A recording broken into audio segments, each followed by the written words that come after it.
Transmission आप देख रहे हैं। आज हम बात कर रहे हैं कराची में तहरीक इंसाफ के चेयरमैन इमरान खान जो कि आ रहे हैं। 2 हल्के हैं कराची के, एन 237 और 239। तो इसमें इलेक्शंस होने हैं 16 अक्टूबर को। और आज पंजाब ग्राउंड में पाकिस्तान तहरीक इंसाफ का जलसा है। इमरान खान का बड़ा बेचैनी से इंतजार किया जा रहा है कराची की आवाम की जानिब से। लेकिन जिस तरह हम बात कर रहे थे, समीर इब्राहिम साहब हमारे साथ मौजूद हैं कि कराची जो कि मसाइल का गढ़ है और इसके मसाइल की तरफ कभी तवज्जो नहीं दी गई। ऐसा लगता है ये एक लावारिस शहर है जिसकी तरफ तवज्जो किसी की है ही नहीं। तो समी साहब, जो सवाल हम कर रहे थे अभी फिरदौस साहब से भी कि आप ज़ाहिर जीत जाते हैं, मकबूलियत के मोड़ पे हैं इमरान खान साहब कि वो जहां भी खड़े होंगे आराम से जीत जाएंगे।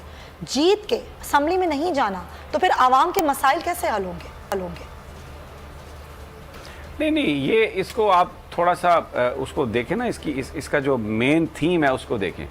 इस वक्त तहरीक इंसाफ पाकिस्तान में एक कैंपेन कर रही है कि आज़ादाना इंतखाबात, शफाफ इंतखाबात, और उसके बाद 5 साल के लिए उस गवर्नमेंट को मैंडेट जिसको लोग देते हैं वो अपनी पॉलिसीज़ एग्जीक्यूट करे। और ये जो इम्पोर्टेड सरकार है या मफादात के तहत जो बड़े बड़े माफियाज पाकिस्तान के वसाइल पर काबिज हैं उनसे जान छुड़ाई जाए। तो ये जो ज़िमनी इंतखाब है ये बुनियादी तौर पर स्पीकर साहब ने और इलेक्शन कमीशन की एक मिली भगत है। उसमें राजा परवेज़ अशरफ साहब की अपनी मुबैना 2 नंबरी शामिल है। तो इलेक्शन कमीशन क्योंकि इमरान खान साहब के बकौल पीडीएम का इलेक्शन कमिश्नर है, और ये आप देखें ना, बाकियों के इस्तीफ़े नहीं किए। और एक ऑडियो लीक्स में भी आपने सुना कि वो कह रहे हैं बस मियाँ साहब से पूछ लें किन किन के इस्तीफ़े आपने कबूल करने हैं। तो ये जो इलेक्शन है ये तो उस बददियांती और उस बदनीयती पर मबनी जो एक सरकार बनाई है उसके खिलाफ इमरान खान का एक जहाद आप समझ लें। वो इमरान खान हर सीट पर इसलिए खड़े हुए हैं कि ये जो कुछ आप, ये जो इंतखाबात हैं 9-8 हल्कों के, ये तो बेसिकली जो उनके जो इत्तेहादी जो हैं वो ब्लैकमेल करते हैं, उससे बचने के लिए शहबाज सरकार ने सोचा कि 8 अपने बंदे इलेक्ट करवा लें ताकि ये खालिद मक्सी साहब या एमक्यू वाले बड़ा चूचना करते हैं तो इनको हम फारिग कर देंगे अगर वो ज़्यादा को बोलने की कोशिश की। तो इसलिए ये इंतखाब हो रहे हैं।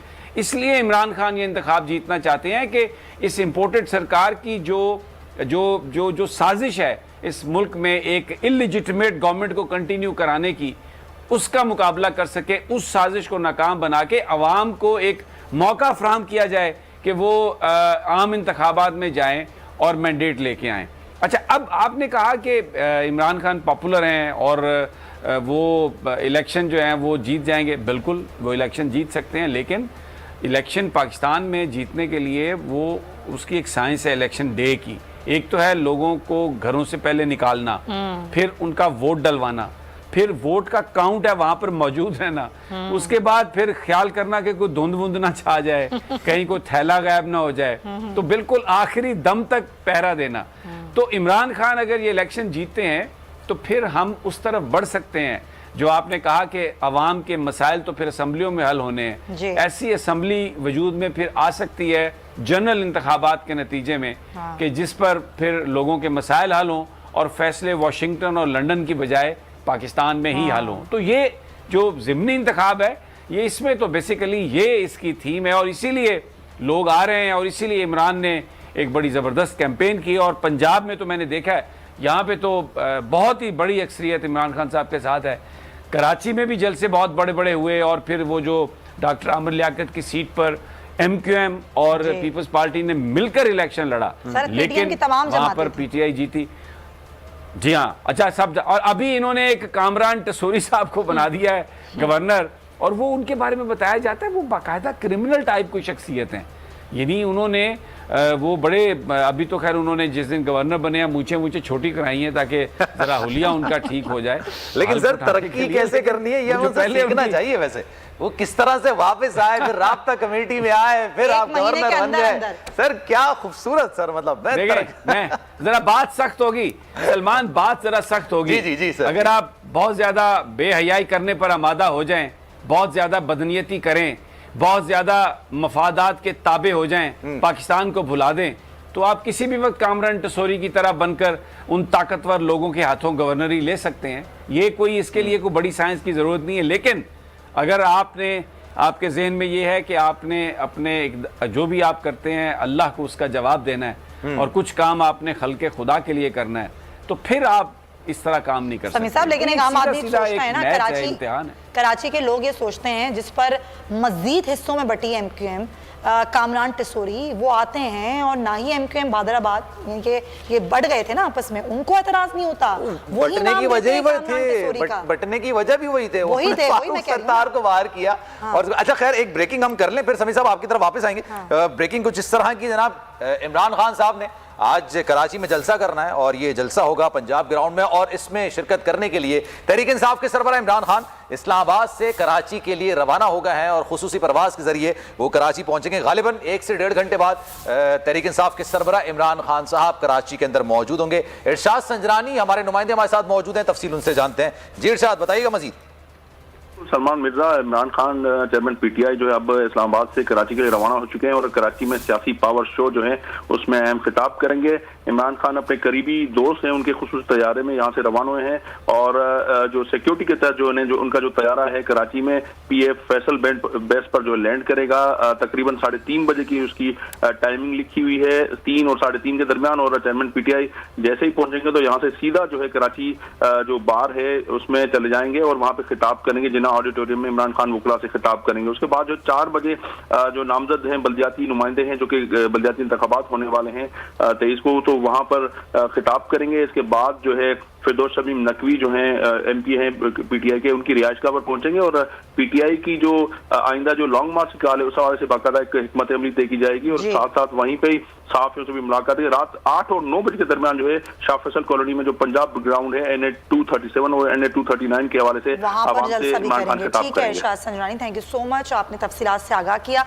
समीर साहब, ज़ाहिर है जब हम कराची की बात करते हैं, कराची जिसके बारे में मैं क्या कहूँ, क्योंकि मैं खुद कराची की शहरी हूँ, जब कराची में हम बाहर निकलते हैं, मजलूम जब मसाइल, हाँ मजलूम भी हैं, लावारिस भी हैं, क्या करें, हमें तो कोई पूछता भी नहीं है, ना ही हमारे कोई मसाइल हल करता है। समीर साहब, ये तो धीमी धीमी मुस्कुराहट आपके चेहरे पर आ गई है ना, तो ये सवाल बड़ा इंपॉर्टेंट है कि ये कामरान टिसोरी आए हैं, 1 महीने में इन्होंने कौन सी उड़ान भरी और वो पैराशूट के जरिए उतरे, फिर गवर्नर बन गए, ये क्या होता है सर?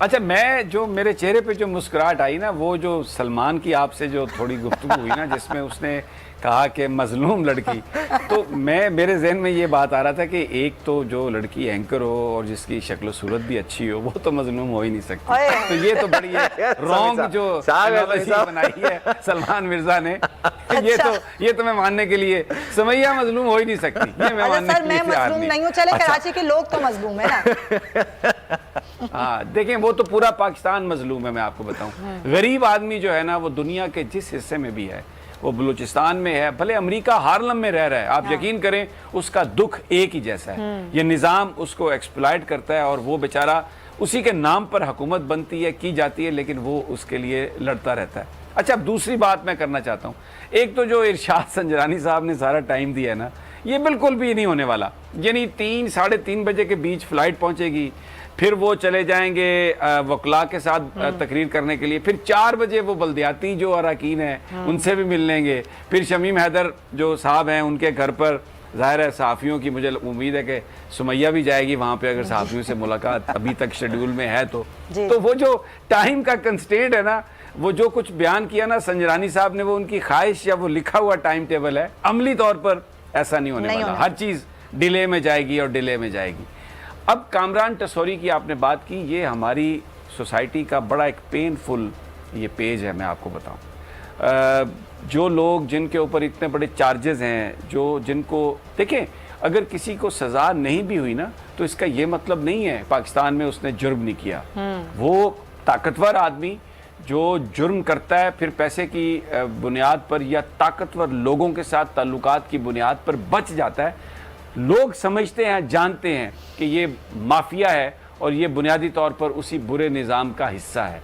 तो अब इस तरह के लोग अगर आपके रातों रात गवर्नर बन जाएं, आपके वो एग्जेक्टिव बन जाएं, अरबों रुपए की करप्शन के चार्जेस शहबाज शरीफ पर, वो वज़ीर आज़म बन गए, हमजा शहबाज पर वो वज़ीर आला भी बने और अभी उनको FIA ने बरी कर दिया। आप देखें, इससे बड़ा जुल्म हो सकता है कि इन्वेस्टिगेटिंग ऑफिसर और प्रोसिक्यूटर वो जाके अदालत में कहे जी कि हमारे DG साहब की ये ख्वाहिश है कि हम इस मुकदमे को ना चलाएं और इस मुकदमे में आप बस बरी कर दें, कोई एविडेंस ही पेश ना करें। तो ये बहुत ही पेनफुल और इसी के खिलाफ इमरान खान खड़े हुए हैं। और मैं आपको एक बात बताऊं, यकीन इसलिए उन पर दिल चाहता है करने को कि बाकी जो लोग हैं वो हमने देखा 30-30, 35-35 साल से वो सियासी जमातें, और जो बाकी 30-35 साल वो सियासी जमातों को बनाने वाले डिक्टेटर्स, यानी मैं सिर्फ सियासतदानों को पर मैं इल्ज़ाम नहीं लगाया, जो परवेज़ मुशर्रफ थे उन्होंने भी अपने तमाम ताकत जो उनके पास थी उसको इस्तेमाल किया अपने इक़्तिदार के लिए। ज़ियाउल हक ने भी उस तमाम ताकत को इस्तेमाल किया, अयूब खान साहब भी उस तमाम ताकत को इस्तेमाल किया, और फिर इन्होंने अपने ज़ियाउल हक साहब के ज़माने में नवाज शरीफ साहब क्रिएट हुए, मुशर्रफ साहब के ज़माने में और बहुत सारे लोग क्रिएट हुए, भुट्टो साहब के ज़माने में भी बहुत सारी सियासी जमातें और सियासी कायदीन क्रिएट हुए। तो ये पिछले 70-75 ईयर्स इन सियासतदानों ने और इन ताकतवर तबकात ने मिलकर लूटा है। अभी ये जो हम कह देते हैं ना बात कि जी वो सिर्फ ये इन खानदानों ने लूटा है, इन खानदानों को बनाने वालों के हाथ भी उसी तरह रंगे हुए हैं, लेकिन कभी कोई अकाउंटेबिलिटी नहीं हुई। हमारे यहाँ तो कभी किसी ने पूछा ही नहीं। इतने बड़े बड़े सानियात हुए यहाँ पर, मुल्क टूट गया, आज तक किसी ने किसी को सजा नहीं दी, किसी ने किसी को पूछा नहीं। और जो इमरान खान कहते हैं कि हम अमेरिका की एक जंग में कूद पड़े बिला सोचे समझे, किसी ने उसको एनालाइज नहीं किया कि हमें क्या करना चाहिए था, और अभी भी कोई ये नहीं देख रहा कि आगे क्या करना है हमें। तो ये जो कामरान टेसोरी का जो एक एपिसोड है, बात कहाँ से कहाँ चली गई, ये बुनियादी तौर पर उन मफादात की और उन ताकतवर हलकों की, उन माफियाज की कहानी है जो यहाँ पर हुकूमत करते हैं अवाम के नाम पर। और अवाम जो आपने कहा कि कराची के मजलूम हैं, पूरे पाकिस्तान के गरीब लोग मजलूम हैं जो आज इसका शिकार हैं, और अब उम्मीद लगा के बैठे हैं खान साहब पे कि ये तब्दीली की बात कर रहे हैं और लोग उनके साथ हैं। बट लेट्स सी कि क्या होता है आगे चल। लेकिन सर कराची के डायनामिक्स, उनकी सियासत, अब जिस तरह से पाकिस्तान पीपल्स पार्टी साल 2008 से यहाँ पर हुक्मरान है।